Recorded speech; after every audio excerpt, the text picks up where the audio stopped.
How y'all doing? What's up? Yes, I can hoop. I can play ball. I wanted to be an NBA basketball player growing up, and I didn't have a stunt double at all in just right. Like no stunt. I mean, they actually hired somebody to be a stunt double, but my ego wouldn't allow that because I grew up playing basketball. So I was like, I had to show my game. Thank you.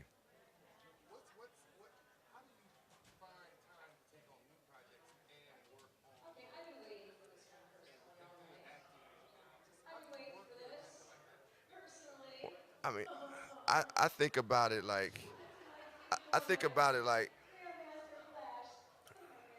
hold on. I think about it like, man, when you love to do something, when you want to do something, you make time for it. And I love acting. I love making music. And it's like these are things I'm excited about. I wake up in the morning dreaming about it, thinking about these things. And it's I feel like I've been doing music for a while, so it's definitely a opportunity. Excuse me? They said the audio's a little too low. But what I was saying is that the music has been something I've been doing for a long time. So it's like it just comes so naturally, and the acting is something I also am feel natural at, but I'm also growing in it. And I just feel like I can find the balance. I don't get to hang out as much as I used to, but it's well worth it. That was like one of the highlights of my career, like one of the best moments I had in my career to be up there with Grandmaster Flash, Melly Mel, and Scorpio, and LL Cool J, and then Lupe Fiasco. It made me feel like, man, these are people who really are making have left marks in hip hop, and Lupe is creating marks in hip hop, like really, like people that have impacted the culture. LL Cool J is a living legend. Melly Mel, a classic artist. Like he wrote one of the greatest hip hop songs ever. So for me to be up there performing with him is just an honor. And then it's hip hop, so it's like you get to have fun and you get to just express that raw element, and that's what we did. Oh man, Hell on Wheels is for me. It's one of the most exciting roles I ever have come across. Um, it's just the character is so rich in a way that the character is so like first of all, the show just has so many dynamics to it. It's really a show that takes place in 1865, but you're dealing with subject matter and topics that really relate to today. And like my character Elam Ferguson is this freed slave who is strong and is a leader.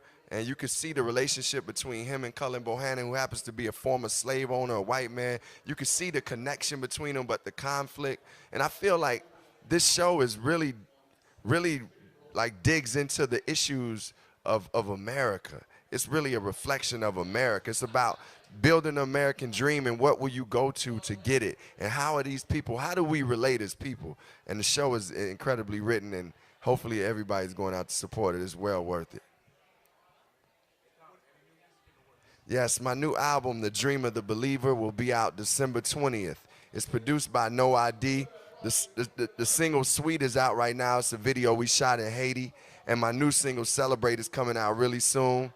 This music is like, it's hip hop music that can relate to so many different people. It's the music like where you feel the pulse of hip hop and the soul of hip hop, but it still just crosses genres and generations and demographics. So I love the album, man. This is one of my favorite albums that I've created, and I'm excited for people to hear it December 20th.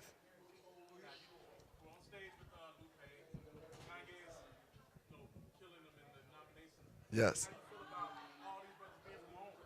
Yeah, Chicago, yes. I mean, I feel like Chicago is a special place. It has a lot to say. The artists, the people that come from Chicago are authentic.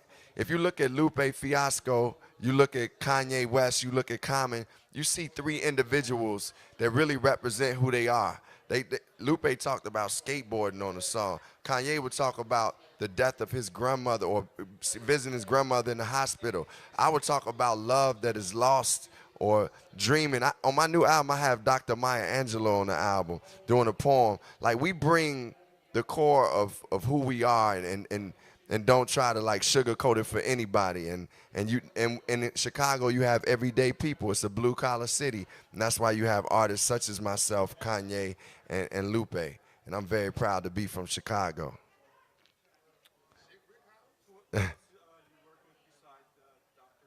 Dr. Angela, yeah. Well, actually, besides the production of No ID, Nas is a featured artist and John Legend.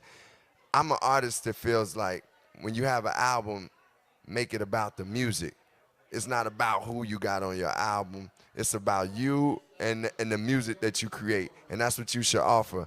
Because I don't want people to buy into my album because I got whoever is the popular person or even just somebody that I can say I got 12 features. I want them to really get into the music. I want the music, the album to be bigger than me. Like somebody hear that music and just be like, man, who is that? That's just great music. Well,